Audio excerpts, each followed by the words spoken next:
Imagine the quiet town of Plainfield, Wisconsin. In the 1950s, expansive fields, farmhouses, and a close-knit community where everyone knew each other. Yet the most infamous resident of this tranquil town, Ed Gein, would commit crimes that would be etched into history forever. Ed Gein's story isn't just about the crimes he committed. It's a tale of a mother's obsessive influence over her son, an isolated life, and a twisted mind that would lead to an unthinkable series of events. Ed Gein was born on August 27th, 1906, and from the beginning, his family raised him with extreme control. His mother, Augusta, was a devoutly religious and authoritarian woman, while his father, George, was a silent, ineffective figure due to his alcoholism.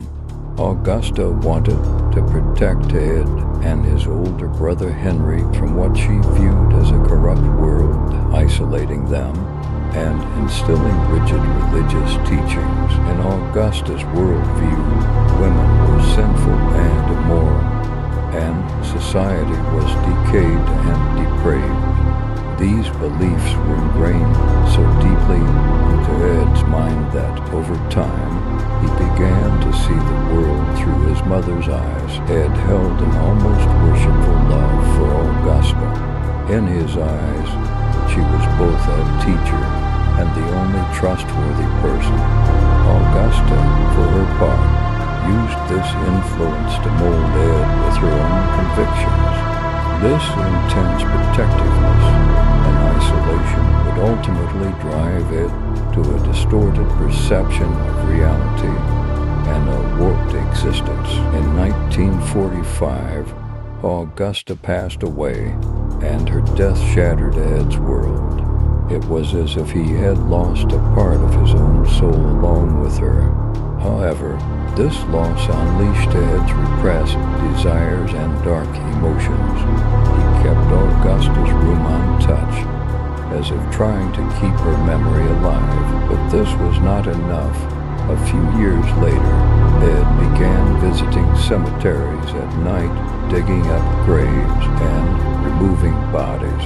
Under the cover of darkness, he sought out the bodies of women who reminded him of his mother, bringing them back to his home. Ed used the skin of these bodies to create masks and skulls as boulders. His home became a macabre museum of human parts, each item having its own meaning for Ed. Each grave robbing was a twisted attempt to fill the dark void left by his mother's death. Gein's journey into murder began with the disappearance of Mary Hogan in 1954. Mary Hogan was a well-known, lively woman in town, but one day she vanished without a trace.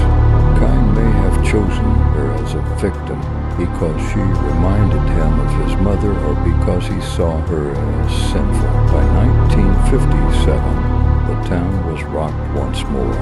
Bernice Worden, the owner of a grocery store, went missing one morning, leaving the entire town in shock.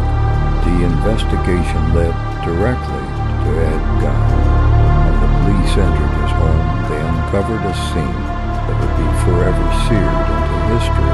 The officers found Bernice Worden's body hanging upside down, marking a horrifying display of human anatomy used in grotesque ways. In searching Ed Gein's house, investigators encountered a scene so shocking that it left even the police officers speechless. Human skin masks, skull bowls, bones turned into furniture, lampshades made from human skin, and numerous other gruesome objects filled every corner of his home. Among the discoveries was a belt made of human nipples, a vest fashioned from women's breasts, and even human skulls as wall decorations.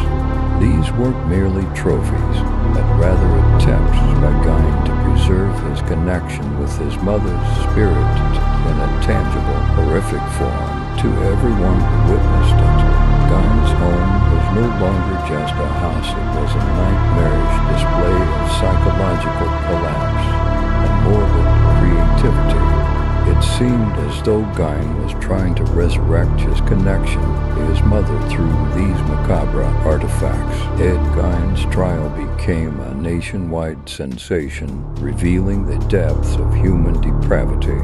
During his trial, Gein's sanity was heavily questioned, and he was diagnosed with schizophrenia after extensive psychiatric evaluation. His horrifying crimes became a reminder of how far from reality the human mind can stray. Instead of a death sentence, Gein was sentenced to spend his remaining years in a mental institution, leading to public debates on how someone capable of such evil could be spared from capital punishment. Gein became, in the public's eyes, the face of evil itself. Ed Gein's story left a lasting mark on modern horror culture, inspiring iconic characters such as Norman Bates, Leatherface, and Buffalo Bill. Gein's twisted mind gave rise to characters in horror cinema that continue to haunt audiences, a true embodiment of the phrase truth is stranger than fiction, more than just a story of one man's crimes. Ed Gein's life is a dark mirror reflecting society's confrontation with the monstrous potential within human minds.